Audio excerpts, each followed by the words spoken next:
Be ready. 15 seconds to go.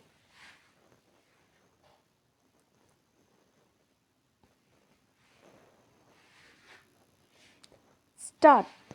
Mr. Vice Chairman, sir, this bill seeks to provide a special machinery for the removal of grievances of certain categories of employees, particularly in the sectors of state and central government services, local bodies, and the like. This is being done under the powers given, and the Parliament can make such a provision if they consider it necessary. The laudable objective behind this bill is to have expeditious disposal of the day to day grievances of the employees, particularly what called service matter. Service matter is a term which includes a lot of grievances in respect of service conditions, starting from remuneration to promotion, transfer, leave, rules, and things like that. I welcome this aspect that this rule make and things like that. Bill makes provision to include all aspects of service condition and make provision for an employee to go to an administrative tribunal for seeking justice. The bill is welcome to the extent that it at least seeks to have an expeditious disposal of the grievances, but at the same time we have to see how this is sought to be done.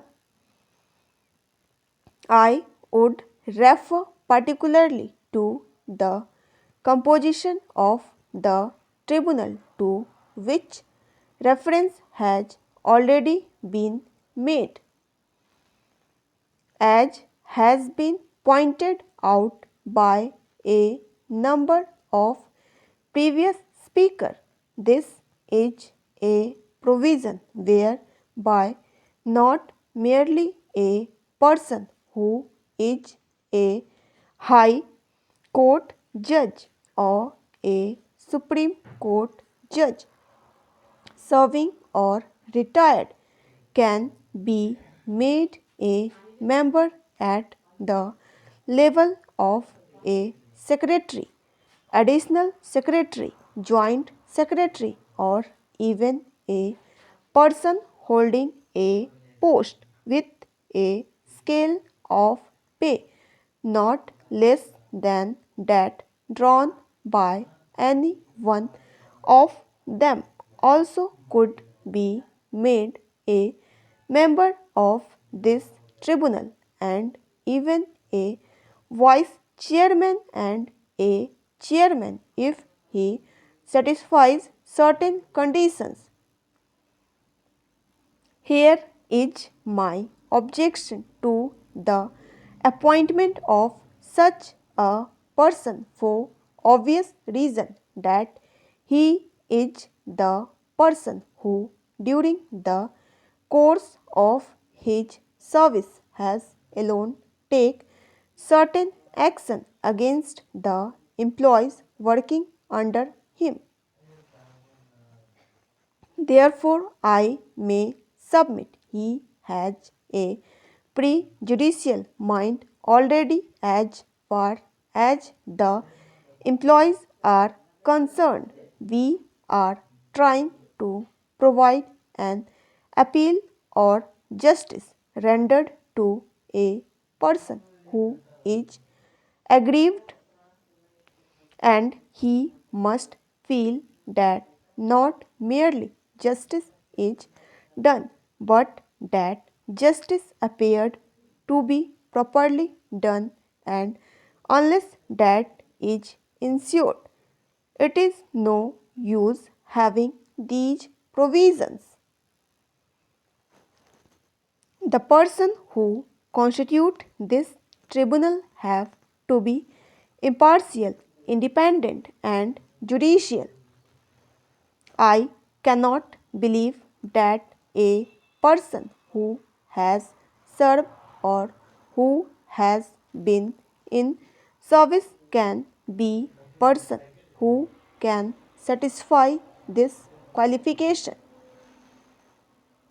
The man has to act not merely fairly and justly, but he should not also act arbitrarily or mechanically without application of might.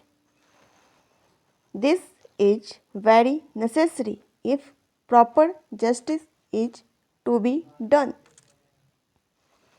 Otherwise, the whole purpose, the laudable objective of this bill gets destroyed, gets nullified. That is why the proposal which has been made for reference of the bill to a select committee needs to be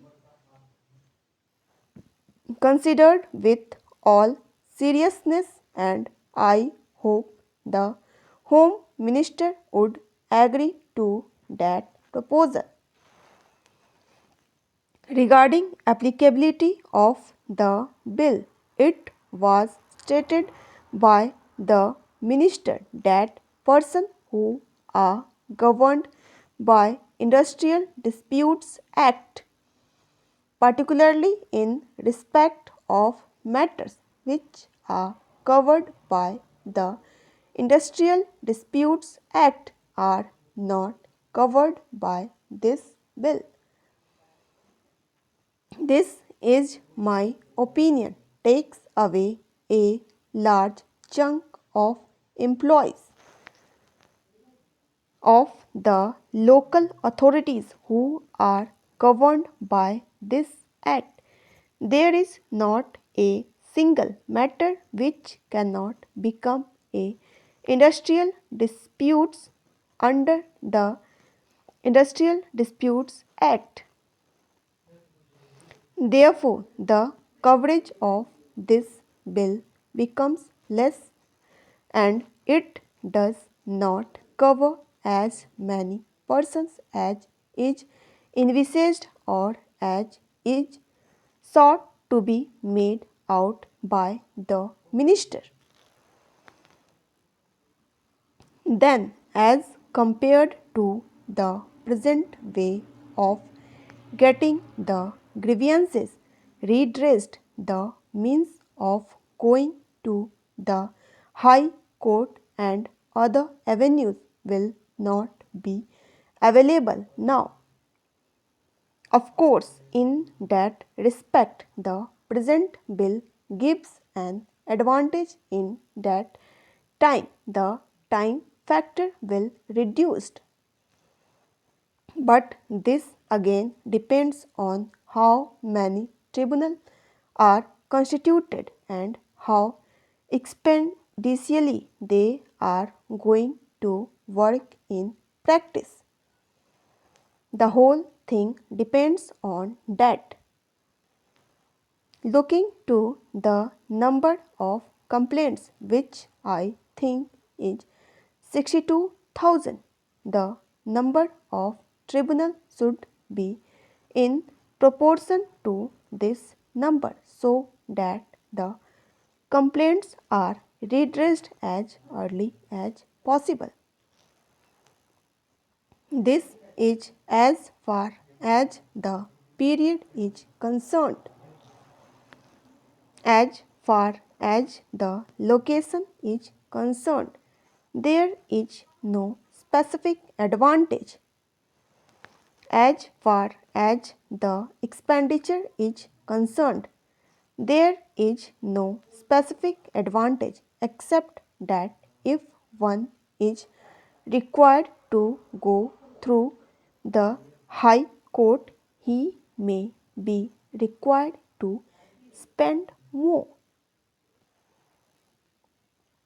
Another aspect to which I would like to refer is that whenever an application is made to the tribunal, it has a right to reject it summarily if it does not satisfy certain conditions.